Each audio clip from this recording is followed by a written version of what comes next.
Sekarang kamu bisa memunculkan pop-up Windows dengan mengklik tombol Home dan kamu bisa melakukan multitasking sambil menonton video analisa pagi tanpa berlangganan YouTube Premium. Hai semuanya, gimana kabar kalian? Semoga selalu dalam keadaan baik. Jadi welcome back again di Andika Kriston Channel, dan ini adalah segmen analisa pagi, segmen di mana kita akan mengulas untuk update news dan juga pergerakan dari market, khususnya market dari Bitcoin. Teman-teman, hari ini kondisi dari market overall bagus ya, hijau. Dan ya, ini adalah impact daripada mulai aktifnya kembali para institusi trader yang sempat liburan di Natal dan Tahun Baru, yang mana di fase-fase tersebut volume kan turun tuh. Nah, di perdagangan kemarin volume perdagangannya mulai meningkat, trader mulai aktif, dan ya impact-nya adalah positif secara jangka pendek untuk pasar. Kalau kita melihat dari makroekonomi, di perdagangan kemarin kita dapat beberapa sentimen data yang cukup penting. Yang pertama adalah M3 money supply dari Uni Eropa, di mana hasilnya adalah uang beredar mengalami peningkatan. Nah, semakin meningkat uang yang beredar, otomatis semakin punya power untuk aset-aset kelas mengalami tren kenaikan, meskipun itu secara jangka pendek gitu. Kalau kita lihat ada peningkatan jumlah money supply, which is ini bagus untuk kondisi dari pasar. Kemudian juga dari data Amerika Serikat, kemarin ada rilis data continuing jobless claim dan juga initial jobless claim. Trennya adalah mengalami penurunan untuk klaim pengangguran. Artinya semakin sedikit orang yang ngaku kalau dirinya itu nganggur, teman-teman. Semakin sedikit pengangguran, otomatis memperkuat kekuatan dari dolar itu sendiri. Ini sentimen bagus untuk dolar. Makanya kemarin dolar juga mengalami kenaikan 0,73% gitu. Ya, uniknya adalah emas naik, kemudian juga Bitcoin juga naik. Ya, kemungkinan kenaikan ini cuma jangka pendek aja sih. Data hari ini kita akan dapat data terkait dengan money supply dari Inggris. Ya, mungkin nggak terlalu ngefek. Kemudian juga ada data terkait dengan manufacturing PMI dari Amerika Serikat jam 10 malam nanti. Sentimen data tersebut berpotensi memberikan impact terhadap kondisi dari pasar. Gitu. Jadi ya, congrats buat teman-teman yang memang sudah sempat beli dari tanggal 1 ya kan, tanggal 2-nya udah cuan, tanggal 3 mungkin ya beberapa altcoin mengalami tren kenaikan. Karena kalau kita lihat dari posisi saat ini ya, BTC dominance ini masih turun terbatas, teman-teman. Belum terlalu turun parah sih. Jadi ibaratnya market memang dikasih naik, tapi mungkin impact-nya cuma secara jangka pendek ya. Itu. Untuk jangka panjangnya gimana ya, kita perlu melihat beberapa data-data yang lain. Teman-teman, menyambut Imlek, toko kripto ngadain event kebut ya, kejar keberuntungan. Siapa saja bisa ikut, asalkan teman-teman sudah menyelesaikan KYC di toko kripto. Jadi yang belum, bisa langsung cek link di kolom deskripsi untuk pendaftaran. Nah, syarat campaign ini adalah teman-teman wajib untuk trading ya di atas dari 1,5 juta atau 1,5 juta akan mendapatkan satu tiket undian dan berlaku kelipatannya. Jadi misalkan teman-teman tradingnya 3 juta ya, 3 juta rupiah, itu teman-teman berpeluang mendapatkan 2 tiket. Nah, kumpulin tiket sebanyak-banyaknya, pemenang tertinggi akan mendapatkan hadiah 5.500.000 rupiah. Kemudian pemenang kedua dan kelima itu dapat sekitar 1.375.000 rupiah dan seterusnya. Teman-teman, hadiah ini tentu saja akan berlaku tergantung dengan seberapa banyak orang yang ikut campaign ini. Itu pemilihan pemenang akan diundi secara acak melalui sistem lucky draw ya. Jadi campaign ini akan berlaku sampai 23 Januari nanti. Jadi buat yang tertarik silakan cek link yang ada di kolom deskripsi. Next, kita akan bahas terkait dengan beberapa inflow and outflow dari produk ETF ya. ETF Ethereum kemarin masih mendapatkan inflow meskipun memang dikhawatirkan ada tekanan jual, namun overall masih surplus, which is good point. Sementara dari Bitcoin Spot ETF kemarin justru mendapatkan tekanan jual yang signifikan, dan sekarang ya mungkin ada sedikit inflow yang masuk tapi belum terlalu signifikan. Yang berarti adalah ada banyak trader jangka pendek yang beli ETF mulai melakukan penjualan secara bertahap. Ini nggak terjadi hanya di Grayscale saat ini, tapi juga terjadi pada BlackRock. Sedikit investor BlackRock yang mulai jual ya, atau taking profit. Itu. Dari data Glassnode menunjukkan bahwa produk ETF net inflow di bulan Desember ini berada dalam posisi paling tinggi dibandingkan dengan bulan November. Yang berarti adalah adopsi terus terjadi dan ini adalah hal yang kita ekspektasikan bisa terus berlanjut sampai ke depannya. Produk yang paling unggul adalah BlackRock iBit ya. Terus juga ada Grayscale Bitcoin Trust dan juga Grayscale Mini Trust mendominasi inflow pada produk ETF, which is ini sinyal yang sebenarnya bagus in the long run. Itu dari Bitcoin, Ethereum juga nggak kalah sih mendapatkan inflow yang lumayan positif.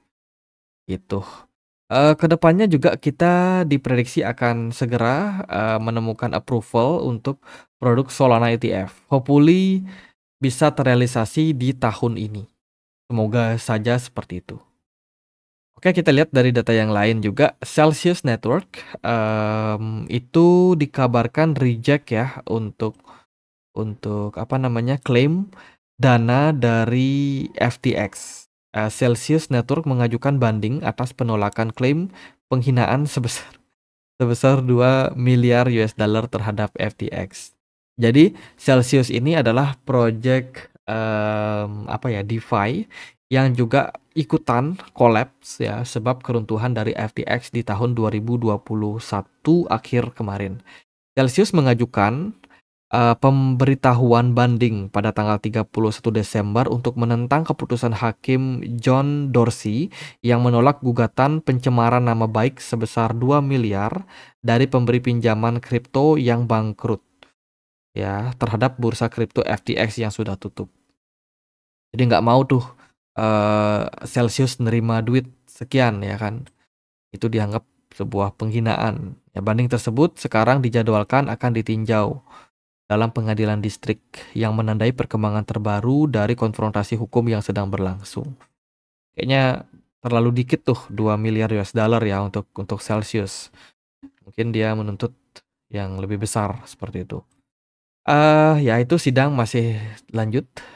Kemudian pendiri Dragonfly prediksi lonjakan AI agent ya atau agent AI pada 2025. Nah, AI agent saat ini menjadi tren di market kripto di mana pembuatan project kripto sekarang sudah dibantu oleh AI mulai dari pengembangan sosial media sampai juga tentang identifikasi bagaimana supply dan juga range harga dalam sebuah project yang baru dirilis. Jadi semuanya berfokus dengan penggunaan AI. Udah banyak project-project meme token dan juga utility token yang di-create dengan AI. Dan tentu saja project-project yang berbasiskan dengan AI agent ini saat ini sedang digandrungi oleh pencinta dari kripto ya. Itu perkembangan kripto mengarah ke AI agent. Jadi AI agent ini kayak sebuah agen yang bikin sebuah project dengan tenaga AI. Itu dan diprediksi akan terus trending di tahun 2025 nanti. Jadi buat teman-teman yang sudah sempat akumulasi project-project AI agent harusnya sih udah banyak yang cuan gitu. Nanti nanya lagi AI agent trennya apa aja atau tokennya apa aja. Carilah di koin CoinGecko atau CoinMarketCap, masuk ke menu kategoris, pilih tuh ada banyak project-project yang ditenagai oleh AI. Ya, ada GOAT, ada Turbo, ya kan, Fartcoin dan kawan-kawan. Kalian bisa cek dengan sangat-sangat jelas gitu. Kemudian dari berita yang lain datang dari probability Solana ETF akan di-approve tahun ini. Ini dilihat dari data Polymarket ya. Polymarket seringkali bisa memprediksi ya kayak kemarin Donald Trump menang ya kan diprediksi di Polymarket meskipun yang melakukan vote itu kebanyakan market dari luar US teman-teman, tapi cukup akurat gitu. Jadi ya saat ini Solana ETF juga diprediksi 77% kemungkinannya bakalan di-approve di tahun 2025 ini. Kapan? Maksudnya bulan apa kita tidak tahu secara pasti, tapi wajib untuk dinantikan. Lalu dari berita yang lain adalah terkait dengan regulasi kripto di Swiss. Saat ini mendapatkan antusiasme yang bagus banget. Ya, ini pendapat dari seorang Dennis Porter di Twitternya. teman-teman. Jadi saya antusias dengan apa yang terjadi di Swiss. Saya dapat berbicara di Swiss di tahun 2024 di sebuah panel bersama dengan anggota parlemen Swiss membicarakan tentang kemajuan Bitcoin di negara tersebut. Ya, dia memberitahu saya bahwa sedang berupaya menambahkan Bitcoin ke dalam konstitusi. Upaya ini pada dasarnya memerlukan pengumpulan sekitar 100.000 tanda tangan dalam waktu 18 bulan untuk memaksa kanton atau negara bagian memberikan suaranya untuk mengadopsi Bitcoin sebagai bagian dari konstitusi Swiss. Udah sejauh itu perkembangan Bitcoin di negara Swiss. Jadi untuk adopsi ke depan, untuk Bitcoin, masa depan Bitcoin bagi teman-teman yang pengen invest di Bitcoin, nampaknya semakin lama semakin positif. Kemudian, garanti BBVA dikabarkan siap untuk providing crypto trading service. Dan juga ini bisa menjadi awal yang bagus khususnya untuk perkembangan kripto di kawasan Uni Eropa, spesially di Spanyol. Ya, garansi BBVA akan berlaku sebagai custody atau kustodian untuk exchange yang pengen ya kan mengikuti memberikan fasilitas terhadap perdagangan kripto. Jadi semuanya akan disimpan di garansi BBVA ini, dan ini sudah terregulasi di MiCA, regulator dari kripto aset ya yang ada di Uni Eropa, seperti itu. Jadi ya good point untuk perkembangan dari aset kripto. Itu project-project berbasiskan dengan meme agent. Nah, ini meme agent atau AI meme yang dibikin oleh AI agent tentunya, itu ya banyak yang sudah rally, yang didominasi oleh project dengan nama AI 16Z. Ada juga Fartcoin, ada juga Zerebro, lalu ada juga Turbo, Gatsius Maximus, dan juga project-project AI yang lain. Ikios Maximus nih kemarin kayaknya rally tinggi ya karena Elon Musk. Tapi Elon Musk udah ganti foto profilnya guys, udah ganti nama juga. Ya jadi turun lagi. Jadi intinya itu hati-hati buat teman-teman yang trade ya kan. Jangan sekedar FOMO, kalaupun memang mau masuk DCA dan juga diversifikasi. Itu sih paling aman buat teman-teman semua. Kemudian salah satu trending juga selain AI agent dan juga meme AI adalah decentralized science. Saat ini market cap-nya terus mengalami peningkatan. Ada banyak sekali proyek-proyek yang baru rilis berbasiskan dengan decentralized science. Science yang tidak terpusat tapi decentralized. Dan ini merupakan salah satu bisa dibilang salah satu trending lah untuk tahun 2025 ke depan. Teman-teman boleh pantau tuh token Bio katanya mau listing tanggal 3 Januari. Udah siap ya di Binance. Siapa tahu bisa menjadi market leader untuk kedepannya. Bio boleh dipantau. Itu sih bagi teman-teman yang pengen tahu proyek apa saja yang berbasiskan dengan decentralized ecosystem atau decentralized science ya. Itu bisa langsung cek di Mesari. Di sini ada nama-nama proyeknya, atau mungkin di CoinMarketCap mungkin udah ada ya. Saya sendiri belum mantau lagi sih apakah kategori untuk decentralized science sudah masuk di sini atau belum. Itu kemudian Morgan Stanley, E-Trade consider offering crypto trading. Jadi Morgan Stanley salah satu institusi perbankan juga dikabarkan join dengan E-Trade untuk memfasilitasi offering crypto service untuk kepada nasabah mereka. Jadi ini juga bentuk adopsi yang bisa dibilang tidak bisa terelakkan lah untuk sebuah institusi perbankan ya bisa menyediakan crypto service untuk nasabah mereka. Lalu ada berita bagus juga datang dari badan yang bertugas di bidang perpajakan dari Amerika Serikat, yaitu IRS ya, di mana katanya delay untuk crypto tax dan akan dibahas lagi sampai 2026 nanti. Jadi 2025 nggak ada pajak untuk kripto untuk Amerika Serikat, dan ini tentu saja merupakan sebuah berita bagus ya untuk adopsi ke depannya lebih besar lagi untuk kripto di Amerika. Lalu Binance sudah full terregulasi di Brazil, menjadi negara ke-21 yang mendapatkan license lah seperti itu untuk Binance, atau melisensi Binance, atau untuk melegalkan Binance boleh beroperasi di negara Brazil gitu. Jadi Brazil adalah negara ke-21 yang mendapatkan atau yang memperbolehkan Binance beroperasi di sana setelah Argentina, India, Kazakhstan dan kawan-kawan. Itu good point untuk Binance. Lalu ada AAV net deposit mencapai 33,4 miliar US dollar. Ini sudah melampaui apa yang terjadi di tahun 2021 kemarin. AAV salah satu project DeFi yang paling populer di Ethereum ya, untuk menawarkan produk simpan pinjam gitu, dan ya minat daripada para pelaku pasar saat ini terus mengalami kenaikan di AAV. Jadi nggak heran kalau memang ada recover harga yang terjadi pada project DeFi tersebut.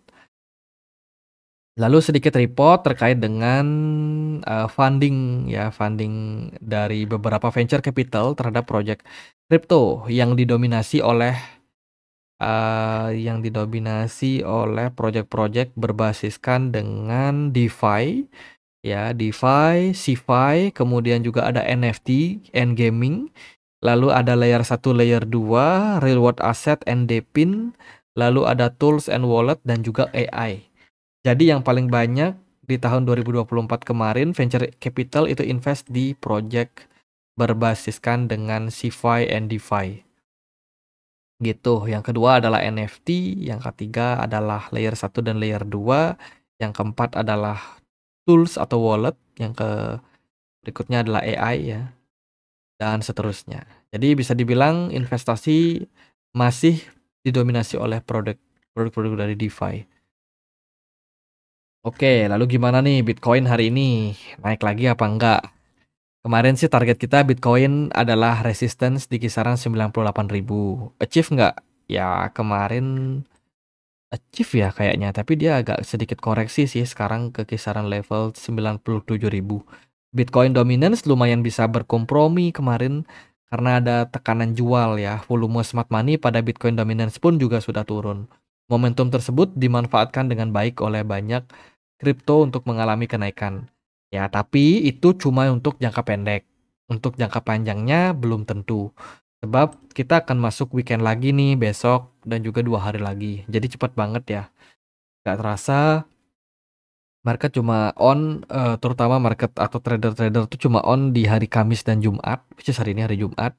Mungkin malam hari nanti akan ada gejolak juga pada market. Ya kan kita belum tahu secara pasti kemana arah dari pasar. Tapi kalau kita berkaca pada weekly time frame misalkan, ini sebenarnya udah mulai ada indikasi kenaikan secara jangka pendek. Ya, khususnya untuk Bitcoin. Secara jangka pendek loh ya, kita nggak bicara jangka panjang. Dan harapannya masih bisa lanjut sampai minggu depan. Itu kalau dari weekly time frame. Kalau dari daily time frame, trennya udah mulai membaik nih. Bukan hanya candle ya, tapi juga smart money udah mulai bangkit lagi di market. Itu ditunjang juga dengan volume perdagangan yang sedikit mengalami kenaikan. Itu. Jadi harapannya sih adalah Bitcoin dan kawan-kawan masih bisa rally ya, at least mungkin sampai minggu depan. Minggu depannya lagi kita perlu lihat lagi seperti apa kondisi dari market. Itu. Jadi untuk hari ini target terdekat pada Bitcoin adalah kembali menuju area 98.000. Di level tersebut akan ada resistance. Ya, andai kata Bitcoin ada penolakan, rejection, probability-nya bisa turun ke kisaran 95 sebagai area support. Ini kita coba buat ukur ya.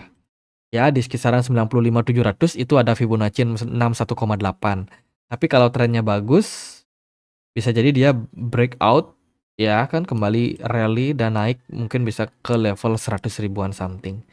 Harapan saya sih Bitcoin bisa naik ke 100 ribu sih, karena level psikologi tersebut tentu saja adalah level yang sangat sakral ya untuk Bitcoin. Sangat-sangat apa ya, sangat-sangat ya pokoknya sangat-sangat penting lah. Seperti itu. Jadi selama Bitcoin masih di bawah 100 ribu, trader akan cenderung kurang mengapresiasi lah harga Bitcoin.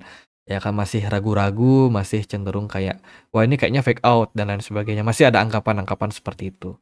Jadi perlu banget untuk kita melihat Bitcoin membuktikan bahwa oh kita ini udah strong nih, tren udah mulai bagus.